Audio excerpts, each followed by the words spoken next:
चलो बिना टाइम खराब करे स्टार्ट करते हैं। Part 5, analysis of income account, the earnings factor in common stock investment. तो हमने पिछले पार्ट में डिविडेंड फैक्टर की बात कर ली। पार्ट 5 में हम इनकम स्टेटमेंट की बात करेंगे। फिर पार्ट 6 में हम बैलेंस शीट की बात करेंगे। फिर पार्ट 7 में हम रैप अप कर देंगे अपना काम। Chapter 31, analysis of the income account. तो ऑथर बोलते हैं पुराने जमाने में यानी कि 1900 से 1920 1925 तक क्या होता था, ज्यादा एम्फोसिस नेटवर्थ पे दिया जाता था। कंपनी की बुक वैल्यू कितनी है उस पर ज्यादा जोर दिया जाता था कि कंपनी के एसेट्स की वैल्यू कितनी है, ना कि कंपनी की अर्निंग पावर की कितनी वैल्यू है। लेकिन जो फिर न्यू एरा थ्योरी आई 1926 से 29 के टाइम में, जो बुल मार्केट थी उस टाइम की, तो उस टाइम पे नेटवर्थ से लोगों का ध्यान अर्निंग्स पावर पे चला गया और लोग सिर्फ जो फाइनल फिगर है ईपीएस का उस पर फोकस करने लग गए। बस लोगों को कुछ लेना देना नहीं था कि कंपनी ने कैसे कैलकुलेट किया वो फाइनल फिगर ऑफ ईपीएस। और कंपनीज को भी यह बात पता थी कि जो स्टॉक खरीदते हैं उनको कोई फर्क नहीं पड़ता कि ईपीएस कैसे निकालनी है, क्योंकि कोई इतनी मेहनत नहीं करना चाहता और जो करना चाहते हैं उनको आता नहीं है सब करना। तो इसलिए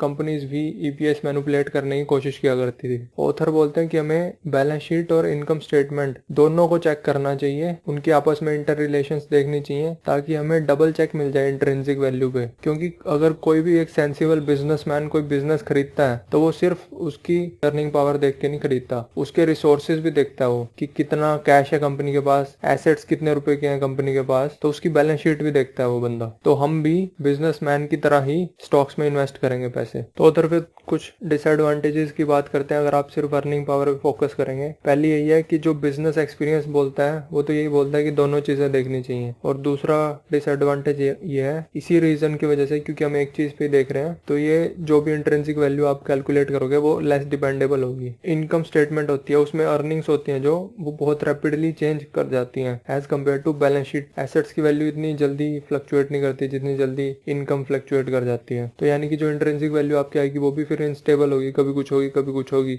और फिर आखिरी डिसएडवांटेज ये भी बोलते हैं ऑथर कि इनकम स्टेटमेंट को मैनिपुलेट करना ईजी होता है as compare to balance sheet. और कंपनी के जो फाइनेंशियल रिसोर्सेज होते हैं, जो बैलेंस शीट पे एसेट्स होते हैं, उनकी कुछ सिग्निफिकेंस होती है और उन पे भी हमें अटेंशन देनी चाहिए। इनकम स्टेटमेंट को ढंग से समझने के लिए balance sheet at the beginning of the period and at the end of the period दोनों स्टडी करनी चाहिए। तो ऑथर बताते हैं फिर न्यू एरा थ्योरी में कैसे बिजनेस को वैल्यू करने लग गए थे लोग। तो लोग क्या करते थे, जो भी पिछले साल की अर्निंग्स थी, ईपीएस थी, सीधा वो फिगर उठाया, कैसे निकली है क्यों निकली है कोई फर्क नहीं पड़ता, उसको फिर मल्टीप्लाई कर दिया कोएफिशिएंट ऑफ क्वालिटी से। कोएफिशिएंट ऑफ क्वालिटी उसी को बोल रहे हैं ऑथर जिसको आज की डेट में पी रेशो बोलते हैं या फिर पी मल्टीपल बोलते हैं, जो कि रिफ्लेक्ट करता था उस टाइम पे डिविडेंड रेट और रिकॉर्ड और standing of the company, company का कितना बड़ा साइज है, क्या रेपुटेशन है इंडस्ट्री में, क्या फाइनेंशियल पोजीशन है, क्या प्रोस्पेक्ट्स हैं फ्यूचर के, और किस टाइप का बिजनेस है, सिगरेट बिजनेस है, क्या बिजनेस है, हाई मल्टीपल मिलेगा लो मल्टीपल मिलेगा, ये डिसाइड करने के फैक्टर्स। और temper of the general market, मतलब जनरल मार्केट की कैसी कंडीशन है, बुल मार्केट है तो हाई मल्टीपल मिलेंगे, बियर मार्केट है तो लो मल्टीपल मिलेगा। आज की डेट में क्या होता है, इंडिया में भी स्टॉक मार्केट में यही होता है, यहाँ पे क्या पूरे वर्ल्ड में आज की डेट में क्या चल रहा है, तो इनकम स्टेटमेंट पे ही फोकस होता है। बैलेंस शीट कोई नहीं देखता, किसी को घंटा फर्क नहीं पड़ता बैलेंस शीट पे क्या है क्या नहीं है। ईपीएस पिछले साल की देखेंगे, अगले 2 साल की ईपीएस प्रोजेक्ट करेंगे और फिर उसको मल्टीपल दे देंगे, यही सब चीजें देख के। बुल मार्केट है तो बड़ा दे दिया, अब जैसे बियर मार्केट चल रही है थोड़ी तो छोटे मल्टीपल दे दिया क्योंकि सबकी फटी है। और इन्हीं लोगों की आप कुछ महीने पुरानी रिपोर्ट्स उठा के देख लो, उसमें पूरे बड़े बड़े मल्टीपल्स दिए हुए थे इन्होंने। इंडियन फाइनेंशियल मार्केट्स की बात कर रहा हूँ। तो ऑथर बोलते हैं कि मेरे हिसाब से तो ये सारे फैक्टर्स जो देख के कोएफिशिएंट ऑफ क्वालिटी दिया जाता है, सेलेक्ट किया जाता है, ये नंबर, ये ऑलरेडी करंट ईपीएस में चीजें हैं। जो कंपनी की करंट ईपीएस है वो अच्छी इसलिए है क्योंकि कंपनी की स्टैंडिंग अच्छी है, कंपनी की फाइनेंशियल पोजीशन अच्छी है, कंपनी का धंधा अच्छा चल रहा है और मार्केट टेम्परामेंट अच्छा है, मतलब मार्केट अच्छा चल रही है तो इसीलिए ईपीएस भी अच्छी है। अगर इकोनॉमी ही बेकार चल जाए तो ईपीएस भी बेकार हो जाएगी। और फिर ऑथर बोलते हैं कि अर्निंग्स को मैनिपुलेट करना बहुत आसान होता है। जैसे कि आप कुछ आइटम्स इनकम की बजाय सरप्लस में डाल दो। सरप्लस अकाउंट बैलेंस शीट में इक्विटी एंड लायबिलिटीज वाली साइड में होता है, उसमें स्टेटेड कैपिटल होती है, फिर रिजर्व्स एंड सरप्लस होता है। तो जो लॉसेस हो रहे हैं आपको वो तो आप इनकम स्टेटमेंट के थ्रू पास नहीं कर रहे, डायरेक्ट आप सरप्लस से उड़ा रहे हो। लेकिन जो आपको प्रॉफिट्स हो रहे हैं वो आप इनकम स्टेटमेंट से पास कर रहे हो, ये एक तरीका है मैनिपुलेट करने का। दूसरा तरीका ये आप डेप्रिसिएशन एमोर्टाइजेशन है वो अंडरस्टेट कर रहे हो, एसेट्स की वैल्यू कम दिखाती ताकि डेप्रिसिएशन कम हो और फिर इनकम ज्यादा दिखे। या फिर कैपिटल स्ट्रक्चर वेरी कर देते हो आप between senior securities and common stock, इसमें आप ओवरली कैपिटलाइज स्ट्रक्चर यूज कर लेते हो ताकि लेवरेज इफेक्ट आए। ये इन सब की बातें डिटेल में होंगी जैसे जैसे हम चलते जाएंगे, तो घबराने वाली बात नहीं अगर कुछ समझ में ना आ रहा हो अभी। फिर ऑथर बोलते हैं सिक्योरिटी एनालिसिस को हम 3 हेडिंग्स में क्लासिफाई कर सकते हैं, अकाउंटिंग एस्पेक्ट, बिजनेस एस्पेक्ट और इन्वेस्टमेंट एस्पेक्ट। तो अकाउंटिंग एस्पेक्ट में ये है कि क्या जो कंपनी ने अर्निंग्स रिपोर्ट किए हैं वो सही है, वो एक्चुअल में ट्रू अर्निंग्स हैं या नहीं। और बिजनेस एस्पेक्ट में मतलब यह है कि क्या जो अर्निंग्स हैं वो फ्यूचर में भी इतनी अर्निंग जनरेट कर सकती है इसके आसपास ही, अगर यही कंडीशंस प्रिवेल करें तो। और इन्वेस्टमेंट एस्पेक्ट में क्या है कि इनकम स्टेटमेंट से हमें क्या एलिमेंट्स उठाने हैं और क्या स्टैंडर्ड लगाने हैं ताकि हम एक वैल्यूएशन निकाल सकें कंपनी की और फिर अपना डिसीजन ले सकें फाइनली। तो सिंपल है, कुछ नहीं है इसमें। सबसे पहले तो देखना है कि रिपोर्टिंग ढंग से किया है या नहीं कंपनी ने, दूसरा धंधा चलेगा कि नहीं फ्यूचर में, और यही अर्निंग्स के आसपास फ्यूचर में हो पाएंगी या नहीं, इससे ज़्यादा होगा या कम होगा, क्या होगा उसकी कोई ज़रूरत नहीं है, बस बेहतर होंगे प्रोस्पेक्ट या घटिया होंगे या ऐसे चल सकते हैं, मतलब एवरेज प्रोस्पेक्ट ऐसे रहेंगे। इन्वेस्टमेंट एस्पेक्ट में क्या स्टैंडर्ड फॉलो करने हैं, क्या एलिमेंट उठाने हैं कहाँ से वैल्यूएशन करने के लिए। तो सबसे पहले तो इनकम स्टेटमेंट की स्टडी होगी। इसमें 3 इंपॉर्टेंट एलिमेंट हैं ऑथर के हिसाब से, non recurrent profits and losses, दूसरा है ऑपरेशंस ऑफ सब्सिडरीज और एफिलिएट्स, तीसरा है रिजर्व्स। तो इस चैप्टर में और अगले चैप्टर में non recurrent profits and losses की बात होगी, उसके अगले चैप्टर में operations of subsidiaries and affiliates की बात होगी, उससे अगले में फिर रिजर्व्स वगैरह चल जाएंगे। तो फिर मैनेजमेंट का डिसीजन होता है, उसने कुछ एलिमेंट इनकम स्टेटमेंट में दिखाने हैं, सीधा सरप्लस में चार्ज करने हैं। जैसे कि उधर 9 एलिमेंट्स की बात करते हैं, प्रॉफिट और loss on sale of fixed assets, profit और loss on sale of marketable securities, discount और premium on retirement of capital obligations, proceeds of life insurance policies, gain और loss as result of litigation, tax refunds and interest thereon, extraordinary write downs of inventory, extraordinary write downs of receivables, और फिर cost of maintaining non operating properties। तो अब इनकी बात करेंगे हम एक एक करके। फिर दूसरे एस्पेक्ट में हम सब्सिडरीज और एफिलिएट्स कैसे मैनिपुलेट कर सकते हैं अर्निंग्स, उसकी बात करेंगे। और फिर थर्ड एस्पेक्ट में रिजर्व्स में हम देखेंगे कि डेप्रिसिएशन एमोर्टाइजेशन के रिजर्व्स जो रखे जाते हैं फ्यूचर के लिए और दूसरे रिजर्व्स जो होते हैं कंटिजेंसी के लिए, वो कैसे ओवरस्टेट अंडरस्टेट कर सकते हैं अर्निंग्स को। तो मेन मकसद यहाँ पे यही है कि हमें इंडिकेटेड अर्निंग पावर निकालनी है। इंडिकेटेड अर्निंग पावर मतलब कि इतना प्रॉफिट या इतनी अर्निंग्स कंपनी जनरेट कर सकती है ईयर आफ्टर ईयर, अगर बिजनेस कंडीशंस यही रहें जैसी इस टाइम पे हैं। समझ रहे हो, मतलब हमने वो वैल्यू निकालनी है अर्निंग्स की जो हमें लगता है कि कंपनी ईयर आफ्टर ईयर इतना तो जनरेट कर ही लेगी अगर सेम कंडीशंस रही। तो पहले एस्पेक्ट की बात करते हैं, नॉन रिकरेंट आइटम्स। पहला पॉइंट था जो प्रॉफिट्स और losses from sale of fixed assets. तो ये हमें करंट ईयर की अर्निंग्स में नहीं काउंट करने चाहिए, चाहे प्रॉफिट हो चाहे लॉस हो, क्योंकि ये कंपनी की इंडिकेटेड अर्निंग पावर नहीं है। क्योंकि ये इनसे जो भी प्रॉफिट या लॉस होगा, जो भी पैसा जनरेट होगा या हम जो भी खोएंगे पैसा इसमें, वो कंपनी के धंधे से जनरेट नहीं हो रहा, ऑपरेटिंग इनकम नहीं है वो उसकी। क्योंकि फिक्स्ड एसेट क्या होते हैं, फिक्स्ड एसेट होते हैं प्लांट मशीनरी जो भी आपने खरीदी हुई है, ठीक है जी। उनसे आप कोई चीज़ मैन्युफैक्चर करते हो, कोई प्रोडक्ट बनाते हो, फिर आप उसको बेच के जो इनकम जनरेट करते हो वो आपकी धंधे की इनकम है, ऑपरेटिंग इनकम। तो फिक्स्ड एसेट्स बेचने का तो धंधा नहीं है ना आपका, रोज तो फिक्स्ड एसेट नहीं बेच रहे ना आप। तो ये नॉन रिकरिंग आइटम है, मतलब ये हर साल नहीं आएगा और इतना ज़्यादा ही होगा इस बात की भी कोई गारंटी नहीं है। तो इसको हम डायरेक्टली सरप्लस में चार्ज करेंगे या क्रेडिट करेंगे और इनकम स्टेटमेंट से बिल्कुल पास नहीं करेंगे। वैसे ही profit from sale of marketable securities, अगर कंपनी ने छोटा मोटा पैसा या ज़्यादा पैसा भी मार्केटेबल सिक्योरिटीज में लगाया हुआ है, शेयर वगैरह खरीदे हुए हैं, उस पे उसे जो भी प्रॉफिट हो रहा है या लॉस हो रहा है वो भी मेन धंधे से नहीं हो रहा, वो कभी भी बंद कर सकती है। हमें मेन धंधे की वैल्यू निकालनी है, तो ये भी हमें सरप्लस से चार्ज करना है डायरेक्टली। ये मतलब इंडस्ट्रियल्स के लिए है, इन्वेस्टमेंट ट्रस्ट के लिए ये एप्लीकेबल नहीं होगा। क्योंकि इन्वेस्टमेंट ट्रस्ट क्या होते हैं, उस जमाने के म्यूचुअल फंड्स को बोलते थे। तो उसमें क्या होता था, उनका तो मेन काम ही खरीदना बेचना है सिक्योरिटीज, तो उनकी तो वो ऑपरेटिंग इनकम ही मानी जाएगी, ऑपरेटिंग प्रॉफिट या ऑपरेटिंग लॉस में काउंट होगा उनके, क्योंकि उनका मेन धंधा ही वही है। लेकिन जिनका मेन धंधा कुछ और है, उनके में ये चीज़ें साइड बिजनेस माना जाएगा और उसे सरप्लस से चार्ज करेंगे हम। और अगर इन्वेस्टमेंट ट्रस्ट की हमें इंडिकेटेड अर्निंग पावर निकालनी हो या बैंक्स और इंश्योरेंस कंपनीज की निकालनी हो, तो वो बहुत ही मुश्किल काम है ऑथर बोलते हैं। क्योंकि हम सर्टेनिटी के साथ नहीं कह सकते कि पिछली बार जितना प्रॉफिट कमाया अगले साल भी वही कमा लेगा, या अंदाजन इतना प्रॉफिट तो ये कंपनी कमा ही लेगी, क्योंकि मार्केट्स वोलेटाइल हैं, कोई कुछ नहीं कह सकता। जब हम वैसे ही नहीं कह सकते तो उन कंपनीज के बारे में कैसे कह सकते हैं जो खुद यही काम करती हूँ, ठीक है ना। तो रिकरेंट है वो चीज, ये हम नहीं कह सकते अगर कंपनी का धंधा ऐसा है स्टॉक मार्केट में इन्वेस्ट करने का। हो सकता है कंपनी ने पीछे अच्छा परफॉर्म किया हो, इस वजह से किया हो कि चल मैनेजमेंट की क्वालिटी सुपीरियर हो, या फिर लकी केसेस भी हो सकते हैं। तो हम कैसे कह सकते हैं उस बारे में। तो तुम या तो मैनेजमेंट के साथ ही अच्छी जान पहचान हो, मैनेजमेंट का तुम्हें पता है कि हाँ कॉम्पिटेंट है। तो उधर बोलते हैं जो आम इन्वेस्टर है उसको ये बैंक, इंश्योरेंस और इन्वेस्टमेंट ट्रस्ट की स्टॉक से दूर रहना चाहिए, और सिक्योरिटी एनालिस्ट को भी, आम इंसान को यही रेकमेंड करना चाहिए कि इन स्टॉक से भाई दूर रहे। अब आ जाओ तीसरे पे, profit through repurchase of senior securities at a discount. तो उधर बोलते हैं ये भी कोई रोज का काम नहीं हो रहा, ये भी कंपनी का जो ऑपरेटिंग बिजनेस है उससे नहीं आ रहा पैसा या जा रहा बाहर। तो अगर डिस्काउंट पे रीपर्चेज करती है कंपनी बॉन्ड्स को पार वैल्यू से, तो प्रॉफिट होता है, और वो प्रॉफिट उसे इनकम स्टेटमेंट में शो नहीं करना चाहिए, उसे सरप्लस में डालना चाहिए वो। ऑथर फिर बताते हैं कि 1931-33 में बहुत ही ज़्यादा बड़े पैमाने पे रीपर्चेज हुए थे बॉन्ड्स के, और वो भी सब्सटेंशियल डिस्काउंट्स पे, क्योंकि डिप्रेशन वाला टाइम था तो कंपनी इसकी अर्निंग्स पूरी ठुक चुकी थी, जिसकी वजह से जो बॉन्ड्स थे उनके प्राइसेस बिल्कुल गिर चुके थे।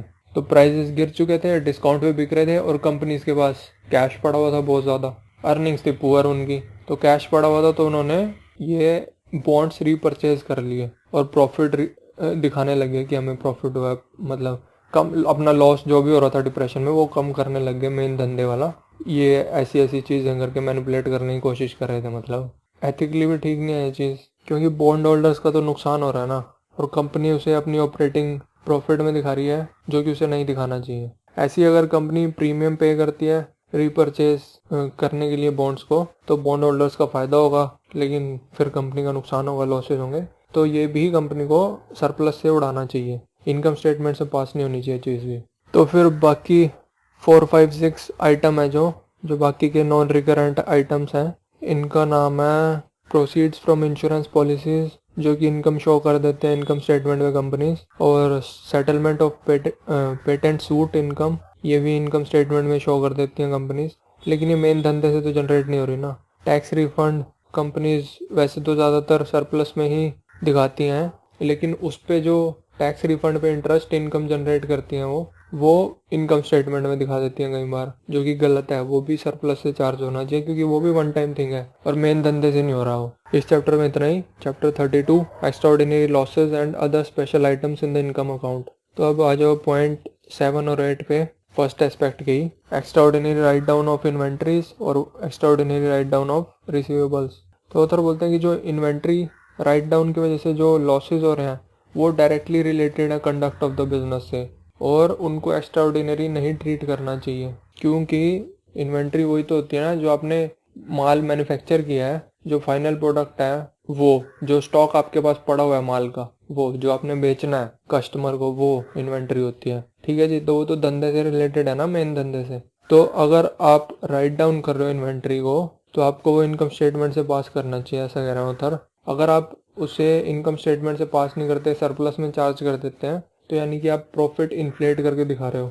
जैसे कि एग्जांपल लेते हैं, मान लो आपके पास 20 लाख रुपए का माल पड़ा हुआ है। 20 लाख का माल मतलब 20 लाख की इन्वेंट्री पड़ी हुई है, मतलब आपका 20 लाख रुपए का खर्चा हुआ है उस चीज़ को बनाने में, जो भी चीज़ आप बेच रहे हो, और आपने राइट डाउन कर दिया इन्वेंट्री में 16 लाख कर दिया उसको राइट डाउन करके, मतलब 4 लाख आपने सरप्लस से कम कर दिया, और आप दिखा रहे हो कि मेरी तो इन्वेंट्री है जो आज की डेट में अगर मैं उसे बनाता हूँ या बाहर से खरीदता हूँ तो 16 लाख की पड़ेगी मुझे वो माल। सेम माल, वही उसी क्वांटिटी का माल 1000 किलो था तो 1000 किलो ही आज 16 का पड़ेगा, तो इसलिए मैं राइट डाउन कर रहा हूँ। लेकिन अब आपने इसका प्रॉफिट बढ़ा दिया 4 लाख से, क्योंकि इन्वेंट्री ही as cost of good sold minus होती है इनकम स्टेटमेंट में से। कॉस्ट ऑफ गुड सोल्ड मतलब कितने का माल बेचा आपने, रेवेन्यू मतलब आपको माल बेच के कितने रुपए मिले, कॉस्ट ऑफ गुड सोल्ड मतलब कितना खर्चा आया था आपको जो आपने माल बेचा उसका। तो अगर आप 20 लाख दिखा रहे हैं तो प्रॉफिट आ रहा था 2 लाख रुपए, 16 लाख दिखा रहे हैं तो प्रॉफिट डायरेक्टली 6 लाख हो गया, 3 गुना बढ़ गया प्रॉफिट। तो ये मैनिपुलेशन हो गया एक तरह से। और ऑथर फिर ये भी बोलते हैं कि कई बार इन्वेंट्री लॉस हुआ नहीं होता, लेकिन रिजर्व सेटअप कर देते हैं कंपनीज पहले ही, ताकि जब लॉस हो तो अपना यहीं से ये इस रिजर्व से ही कम कर देंगे और इनकम स्टेटमेंट से पास ना करना पड़े। तो वो भी गलत प्रैक्टिस है। तो ऑथर यही बोल रहे हैं कि इनकम स्टेटमेंट से पास होना चाहिए, ये सीधा सरप्लस से पास नहीं करना इसको, क्योंकि ये धंधे से रिलेटेड है। और फिर 9th पॉइंट जो फाइनल पॉइंट है इसका, नहीं 2 हो रहा है इसके बाद, cost of maintaining non operating properties. Non operating properties मतलब जो आपका आइडल प्लांट पड़ा हुआ है, उस पर भी तो खर्चा होगा ना कुछ। आइडल प्लांट मतलब आपने खाली प्लांट पड़ा हुआ है, कुछ नहीं हो रहा वहाँ, कुछ नहीं चल रहा, तो आइडल प्लांट है जो आपका प्लांट ऐसे ही पड़ा हुआ है, उससे इनकम जनरेट नहीं हो रही, लेकिन उसको मेंटेन करने के लिए तो खर्चा होगा ना, उसका इंश्योरेंस, टैक्स, मेंटेनेंस सब होगा। तो उधर बोलते हैं ये कॉस्ट है जो वो ज्यादातर इनकम से पास करते हैं लोग। तो ऑथर के नजरिए से ये टेम्परेरी और नॉन रिकरिंग टाइप एक्सपेंसेस हैं, और इनको हमें इनकम स्टेटमेंट से पास नहीं करना चाहिए, क्योंकि उससे अननेसेसरीली स्टॉक को पनिश कर रहे हो आप, क्योंकि उससे अननेसेसरीली इनकम कम दिख रही है उन एक्सपेंसेस की वजह से, क्योंकि वो ज़्यादा देर तक नहीं टिकने वाला। मैनेजमेंट या तो ये प्रॉपर्टी बेच देगी फ्यूचर में ये लॉसेस ख़त्म करने के लिए, या फिर मैनेजमेंट इस प्रॉपर्टी को चलता करके यहाँ से भी प्रॉफिट जनरेट करेगी। वैसे आइडल इसलिए किए जाते हैं क्योंकि वो प्रॉफिट नहीं जनरेट कर रहे होते वो वाले प्रॉपर्टीज, तो इसलिए मैनेजमेंट कभी भी उसको बेच सकती है। तो इसलिए हमें इंडिकेटिव अर्निंग पावर में वो नहीं लेना चाहिए, क्योंकि वो ज़्यादा देर तक नहीं टिकने वाला। तो उधर एग्जांपल देते हैं, एक कंपनी थी जिसके ऑपरेटिंग पार्ट था जो एसेट्स का, वो प्रॉफिट बना रहे थे, लेकिन जो नॉन ऑपरेटिंग प्रॉपर्टी थे वहाँ पे उन्हें एक्सपेंसेस करने पड़ रहे थे, जिसकी वजह से ओवरऑल कंपनी नॉन प्रॉफिटेबल थी, जिसकी वजह से स्टॉक बुरी तरह पनिश की थी मार्केट ने, और स्टॉक बहुत ही लो प्राइस पे ट्रेड हो रही थी, इतने लो पे कि कैश और मार्केटेबल सिक्योरिटीज से भी कम प्राइस पे ट्रेड हो रही थी, वही net working capital intelligent investor वाले टाइम से। तो लेकिन बाद में मैनेजमेंट ने वो बेच दी, और जो पैसा कमाया वो स्पेशल कैश डिविडेंड दे दिया लोगों को, स्टॉक प्राइस भी डबल हो गया, और आपके पास वो बिजनेस की ओनरशिप भी है, प्रॉफिटेबल है जो। तो ये अपॉर्चुनिटी अच्छी हो सकती है खरीदने की, अगर दूसरे लोग ईपीएस देख के ही डिसीजन ले रहे हैं अपने, लेकिन हम देख रहे हैं कि क्या रिकरिंग है क्या नॉन रिकरिंग है, और फिर इंडिकेटिव ईपीएस निकाल रहे हैं, तो हमें सही पिक्चर दिख पाएगी कंपनी की एज कम्पेयर टू अदर्स, और वैसे ही हम ज़्यादा पैसा कमा पाएंगे, ज़्यादा बेहतर डिसीजंस ले पाएंगे औरों से। फिर 10वां है डेफर्ड चार्जेस। तो कुछ एक्सपेंसेस ऐसे होते हैं जो कि एडवांस में करने पड़ते हैं हमें, जो कि नंबर ऑफ ईयर्स के दौरान होने चाहिए अगले, वो सिंगल ईयर में हमने इन्वेस्टमेंट कर दी, जैसे एसेट में इन्वेस्टमेंट होती है वो भी ऐसी होती है। तो ऑथर बोलते हैं कि ये हमें कॉस्ट होती है जो वो स्प्रेड आउट कर देनी चाहिए ओवर द ईयर्स, जितने भी ईयर्स में वो एक्चुअल में होने चाहिए थे, और इनकम स्टेटमेंट से पास करने चाहिए हमें वो, क्योंकि वो ऑपरेटिंग से रिलेटेड है, अगर तो सरप्लस से चार्ज नहीं करने चाहिए एंटायर आउटले। देखो 2 बातें हो सकती हैं, अगर जो आपने एक्सपेंस किया है मान लो 1 करोड़ का, तो 1 करोड़ आपने इनकम स्टेटमेंट में दिखा दिया, तो 1 साल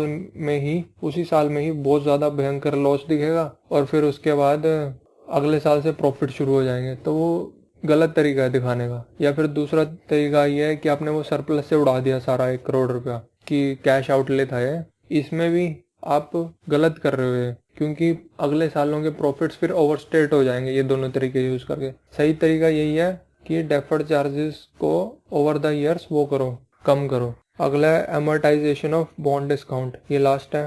तो अगर कंपनी ने बॉन्ड्स इशू करे हैं पार वैल्यू से कम प्राइस पे, और फाइनली तो कंपनी को पार वैल्यू देनी पड़ेगी ना, तो ये जो डिस्काउंट दिया है कंपनी ने वो कंपनी का लॉस है, तो इसको भी कंपनी को ओवर द ईयर्स, जब जितने साल तक बॉन्ड रिटायर नहीं होते, जो लाइफ है बॉन्ड की, उस दौरान तक हर साल अर्निंग से चार्ज करना चाहिए, ना कि सीधा सरप्लस से चार्ज करना चाहिए। अगर सरप्लस से चार्ज करेगी तो फिर वही अर्निंग्स को ओवरस्टेट कर रही है, और फिर शेयर्स ओवर वैल्यूड होंगे लोगों की वजह से, क्योंकि वो ईपीएस ही देखते हैं, ये सब चीज़ें नहीं करते हो। तो ये सब इतना ही था, अगली वीडियो मिलते हैं, धन्यवाद।